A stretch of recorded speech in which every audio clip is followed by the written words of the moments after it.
աղմուկ բարձացավ, որ մարզահամերգային համալիրում տեղի է ունեցել հարսանիք։ Հասկանում եք, այն որ տարիներով մարզահամերգային համալիրը քանդվում էր բառից բուն իմաստով, քանդվում, քայքայվում էր, եւ մենք այսքան միլիարդներ ենք դնում, հələ չենք կարող կանգնացնենք քայքայման process-ը։ Բա պետք է տնտեսվարությամբ զբաղվի, բա ասենք մարզահամերգային համալիրում ինչ պետք է տեղի ունենա։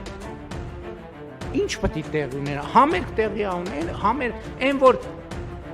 ընդհակառակը պետք է քաջալերել, որ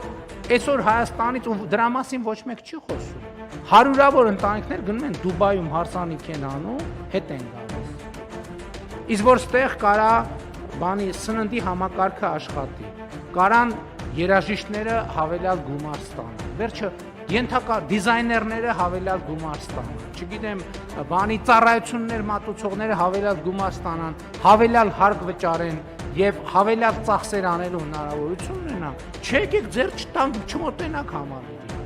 Հավանիր տեսանյութը եւ բաժանորդագրվիր նորությունները բաց չթողնելու համար։